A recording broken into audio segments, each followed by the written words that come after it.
Welcome to the Butler Beat. I'm Savari Kohler. Butler University performers bring current issues and events to the stage in the production of Seven.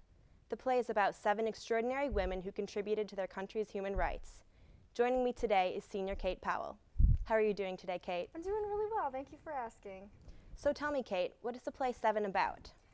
As you said, it's about these 7 really incredible women.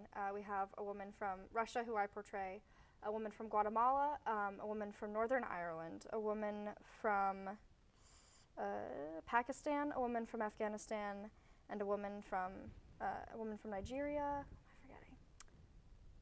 And a woman from Cambodia. Okay. And all of them have in some way, shape, or form been fighting for human rights and especially for women's rights in their home country. The 7 women were originally interviewed by 7 American female playwrights.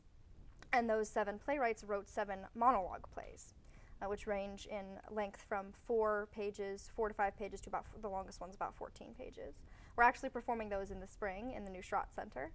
And then the 7 playwrights came together, took all the monologue plays apart and sort of put them back together as the play Seven, which is what we're performing right now. And so it's really interesting because we actually get, even though these women's stories are so separate, none of them were involved in each other's lives before they came together to create this show. It's really interesting because you see a really wonderful story arc of all of the women as they move from anything that's victimized them straight into activism, and they take a really strong stance, and it's a really beautiful story. And during what time period were these women? Are they current women that are still alive today? All 7 of the women are still alive today, and they are all still active in activism today.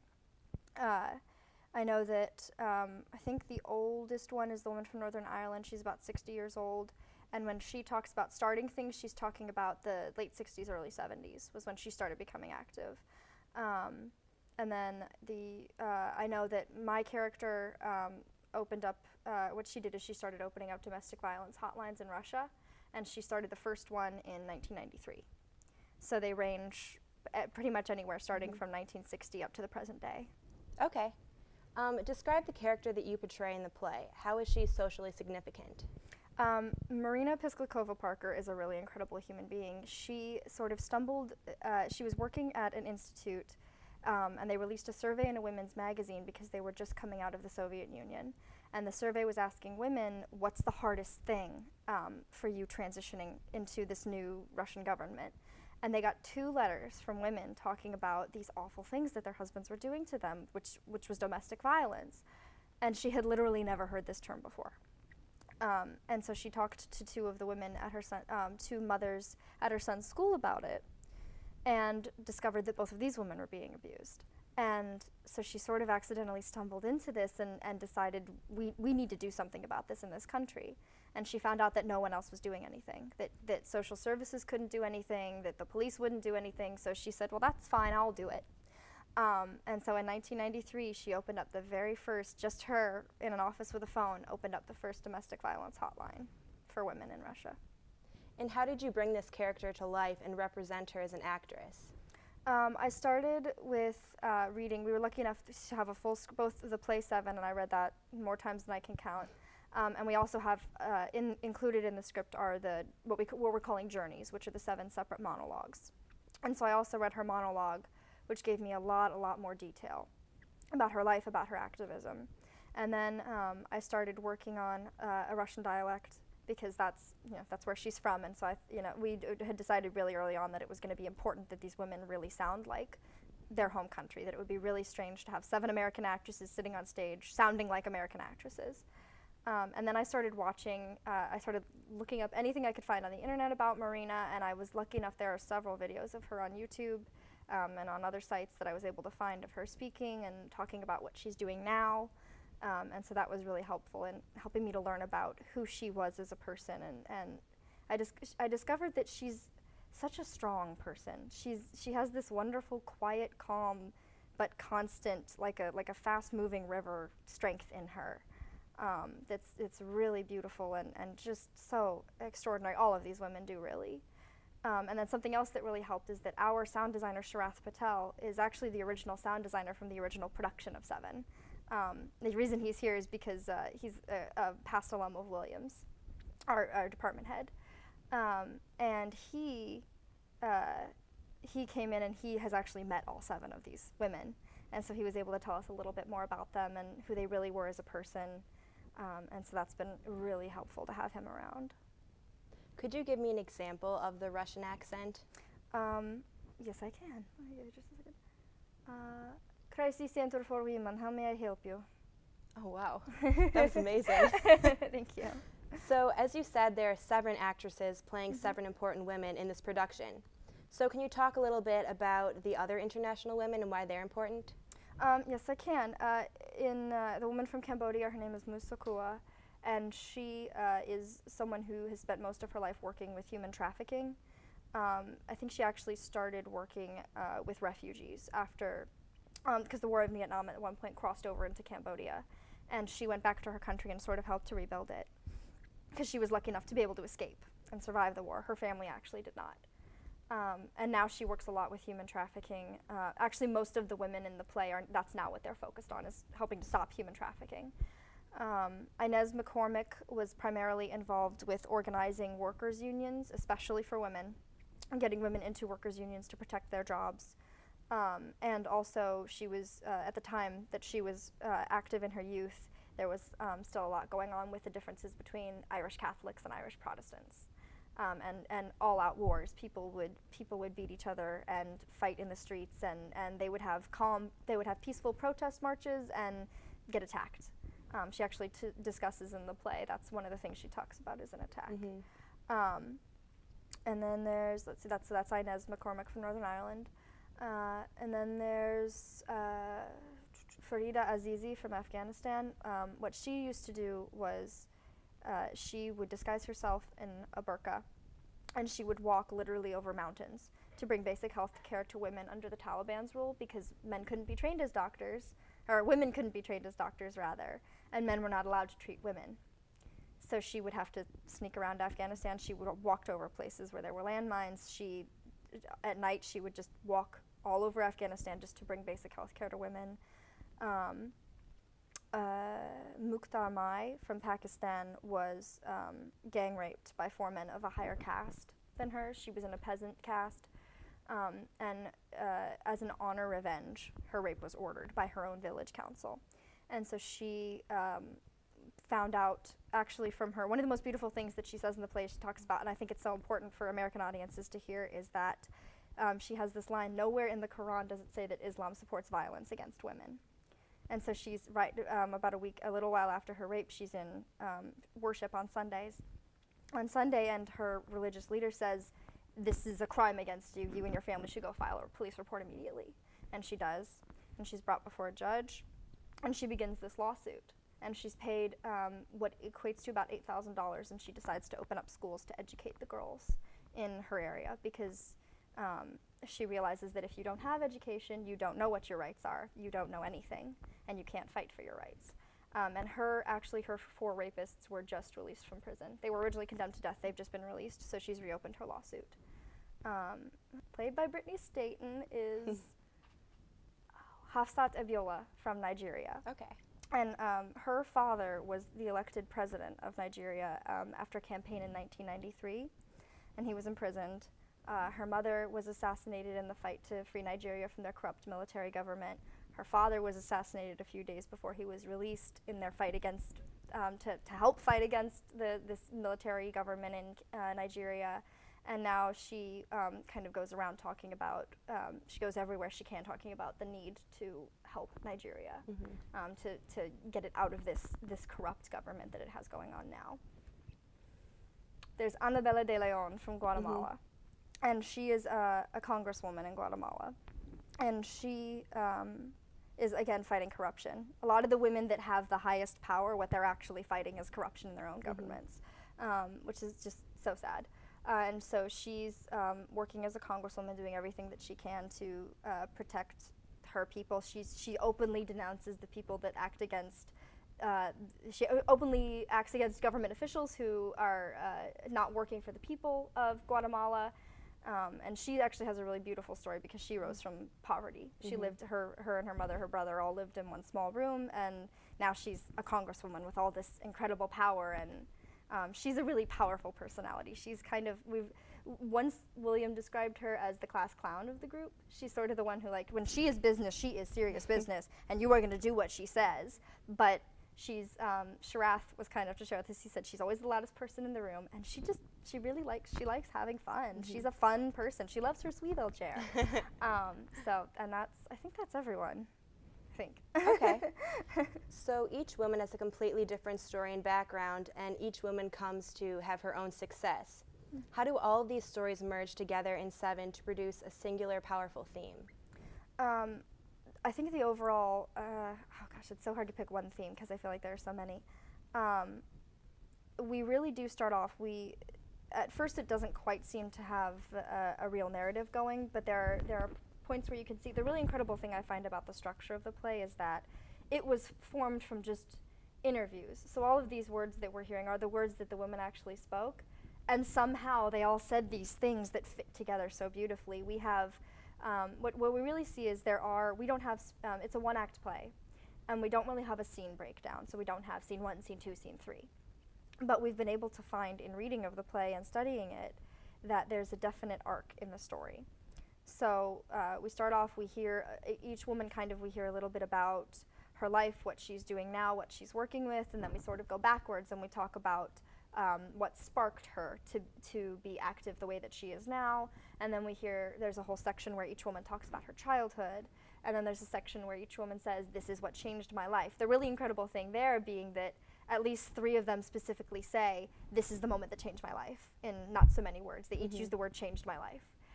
In 3 separate interviews with 3 separate people, all 3 of these women said this, and then we come to a point where everything's getting really good and we're making progress, and then we hit kind of the climax where suddenly it could all go completely downhill, could all take a huge step backward. We have each of the women being threatened, and then it sort of closes with this really powerful idea. Annabella actually has the line, not the closing line of the play, but sort of the closing of the action, where she says, I am proud that I am not dead.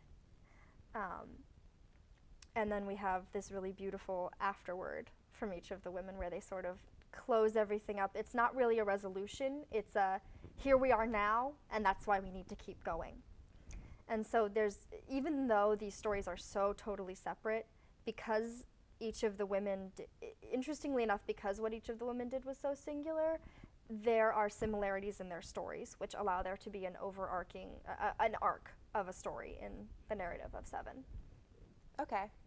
Seven is a play that has literally been performed worldwide, from New York City to Belgium to Nigeria. It has even been translated into 8 different languages. How is it significant that this play has come here?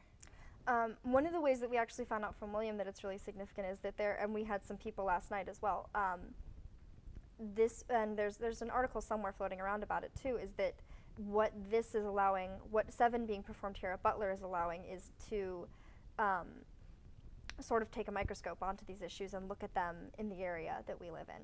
Look at them in our own home in Indianapolis, because even in just Indianapolis last night we had women who work with refugees in Indianapolis. They bring refugees here and find them home and work here. We talked to someone who works with human trafficking here in Indianapolis, people that have been trafficked and come here. And then we also had, I can't remember her name, but she was the woman that was in the news a while ago about being sexually abused in hotel rooms, and she was speaking out against the man that had done this. She came to our opening night. She was actually there. Oh, wow. Which was really special. So it's allowing us to take these big, huge world issues and look at the way that they are so relevant in our world today. Because again, all of these women are actually active now. They're still fighting all of these issues. All of these problems are still there, and they can't be ignored. So it's a really, really wonderful way to remind us of the fact that we can't ignore any of this. And how do you think this play affects those who see it? I would say it's had a really positive, really powerful effect. It's the biggest thing that we've heard is, I want to learn more, I want to learn more, where can I hear more? Which is great. That's what we want. We want to spark people's interest in these women and the issues that they're fighting in Vital Voices, which is the organization responsible for bringing the 7 women and the playwrights together to create the show. And so we've had a really wonderful response of people wanting to be educated, wanting to know, wanting to learn. Okay. And finishing up, how has this play affected you as an actress and a person? I think it's one of the most moving pieces of theater that I've ever been involved in, because everything is so real.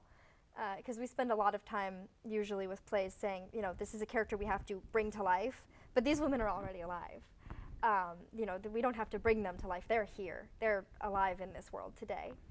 And so it's really made me so much more aware of the world as a whole.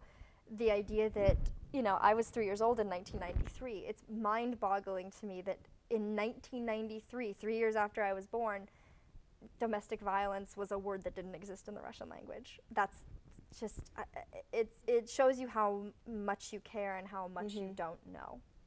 And it really raises your awareness of the world around you. Definitely. Well, thank you so much for joining me today, Kate. Thank you for I'm having me. Savari Kohler. Thank you for joining us on the Butler Beat.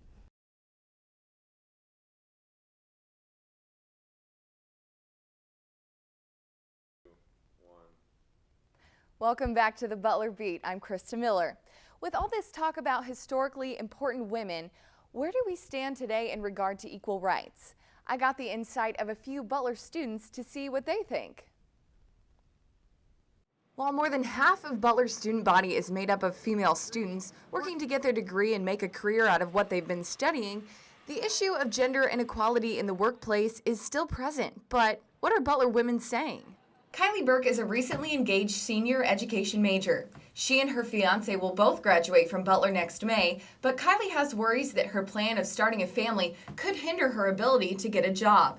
I'm a little bit nervous going into the workforce because I'm going to be a teacher, and I'm afraid that if I go up against a male, that they might choose the male over me because I plan on having kids. And if they know that, then maybe they would choose the male because they wouldn't have to leave as long as I would. Eileen Toomey, on the other hand, a senior psychology major, believes her experiences would outweigh any discrimination. I'm not really that concerned. I think women have come really far in employment, and I think I'm as qualified as any man is to get a job, and I don't think it's a factor anymore. Carolina Glenn is in her last year at Butler studying finance. I asked her if she thought that gender barriers still existed in the workplace. I think there are, but I think when you're strong-minded and set your mind to something, that you'll be able to achieve what you want in your career. Now joining me today is Dr. Geertsma Sly, who teaches journalism and gender studies courses here at Butler. So how did you get involved in gender studies? Well, I think when I started working at a newspaper in South Africa, I became aware of all kinds of stories related to women that didn't make it into the news. And the paper had a fairly traditional women's page, you know, with fashion and food and so on, family. And I just thought that there are so many issues related to women that should be in the news. And that's kind of when I became more aware of gender studies. Okay. And now, you know, there have been studies that show that women are now making 91 cents to every dollar that men make.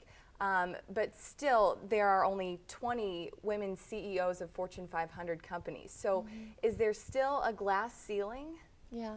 No, I think there is definitely a glass ceiling. You know, it's good to hear that women are now earning closer to what men earn. But if you look at the rate of change, it's going to take us another 10 years to be equal to men. What do you think about worldwide, globally? Where do women stand? I mean, are we one of the more well-to-do, I suppose, countries in the world? Are women, do women have a lot more rights here than they do in other places? Well, you would be surprised. If you talk about women in politics, for example, the United States is quite far behind. In Africa, there is a new development of women being elected on a quota system. So, for example, in South Africa, about 43% of of people in parliament are women. So compared to the United States, what was that, 16%, you know, that is a much higher level. Now, I think that some people would argue that that's not fair to have a quota system. What do you think? You know, I'm familiar with those arguments. I think if everybody started out at an equal place, then you can compete equally. But if some people are starting behind, you know, how can they ever compete equally? So I think clearly in South Africa's case, affirmative action is the way to go. But, you know, the US could maybe use a little bit of that too. Yeah, definitely. Now, do you think that women's rights, do you think that this is something that soon-to-be college graduates going into the workforce, do you think that this is something that they should be concerned about? I mean, should they be worried that they might not get hired because they are a woman or because if they're starting a family? Is this something that they should be concerned about? I think they should be very concerned about it, and I'm afraid that they're not. I think when you're in college, you're still pretty much treated equally with men. But then when you step out into the workplace, it may be a shock to you to see like, oh, you know, I'm not going to get treated equally as the guy who just started at the same time as I did. Sure, sure. Well, thank you so much for joining us today and giving us a little more insight onto where we stand today. I appreciate it. You're welcome. Thank you very much.